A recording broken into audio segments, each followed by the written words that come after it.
E tem clássicos, né? E tem os clássicos. Então, um campeonato raiz, né? Campeonatos paulistas da década de 80, todos muito raiz, todos muito bons, gostosos de assistir. Uma pena que o Palmeiras não conseguiu levantar nenhum, mas que era legal, era. E o Palmeiras então começa a disputa do Paulistão. Regulamento razoavelmente simples, tá? Entre o Paulista, entre o brasileiro e o Paulista, o Palmeiras vai jogar um mini torneio lá em Porto Alegre, acaba, vai jogar com o Internacional, empata e perde nos pênaltis, aí vai disputar terceiro lugar com a América do Rio, não importa, o Palmeiras faz 2 joguinhos lá em Porto Alegre, e aí sim começa a disputa do Campeonato Paulista, só com esses reforços que eu falei, então, Esquerdinha, Zé Carlos Paulista e o Fausto do Vila Nova.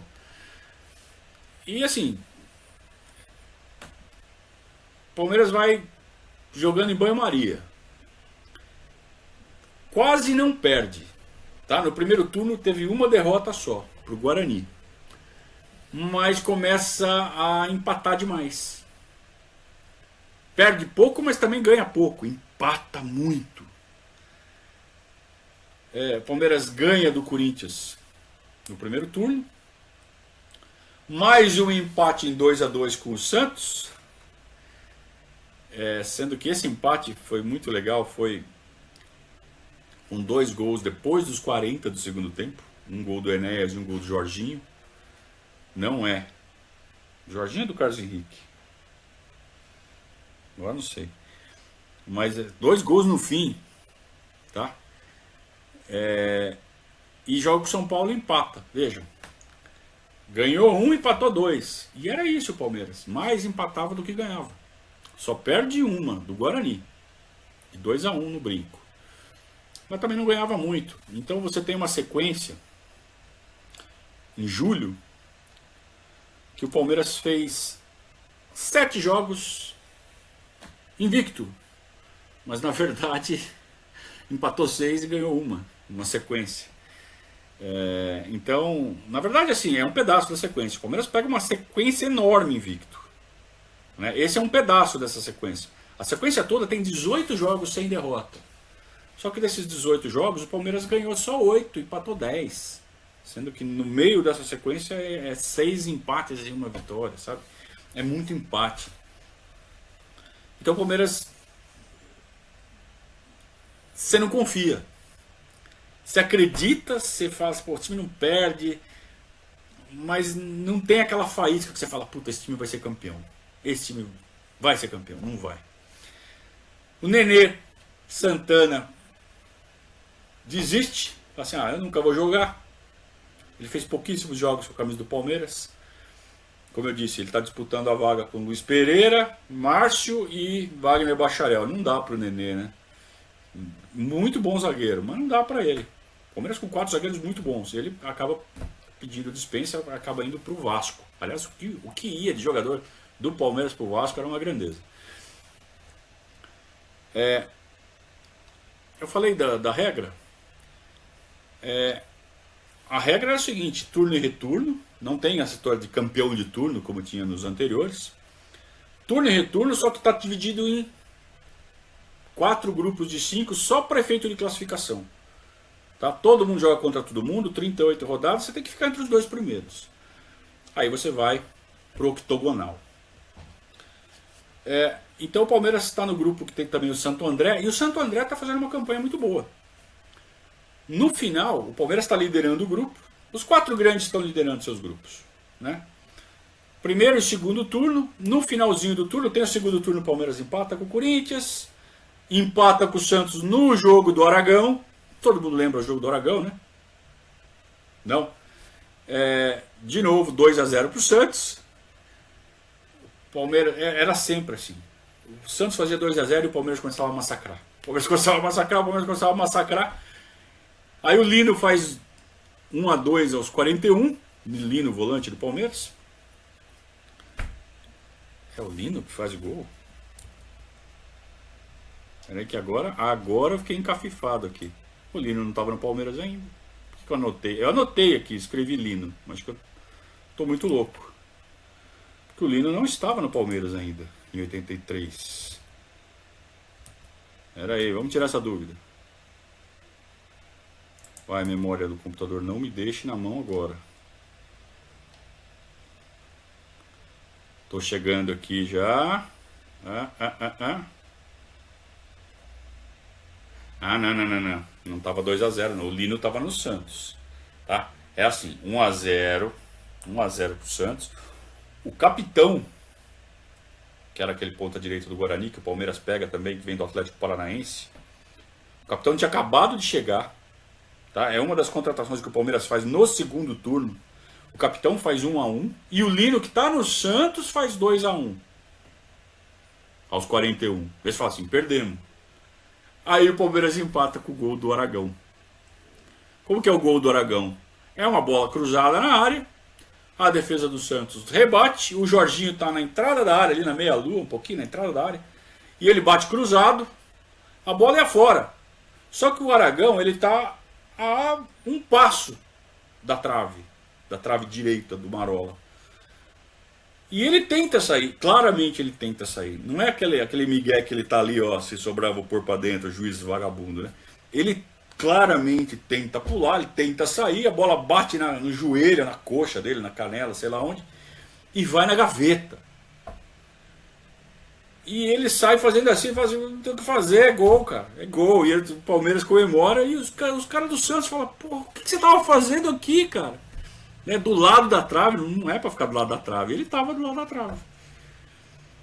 E o Palmeiras empata com o Santos, também foi um lance assim, muito folclórico do futebol paulista e brasileiro. Olha que irônico, juiz fazendo gol pro Palmeiras, logo pra quem, né? Mas enfim, o Palmeiras então empata com o Corinthians, empata com o Santos, perde do São Paulo, e já tem ponto suficiente para ficar entre os dois primeiros do grupo, né, grupo de 5. No final dá uma desencanada, né, perde do São Paulo, perto da Portuguesa, mas pouco importa, está classificado para o octogonal. Para vocês verem como o Palmeiras estava levando muito a sério a chance de ser campeão. Falei que o time não tinha aquela faísca de campeão, né, não estava dando aquela confiança. A diretoria... Não, vamos trazer gente, vamos melhorar. O Carlos Alberto Seixas, que estava com problema de droga, de cocaína, não estava, né? O Palmeiras deu todas as chances possíveis para esse menino, ele não aproveitou. Então ele acaba saindo do Palmeiras, ficou muito pouco, jogou muito pouco em 82, não teve chance.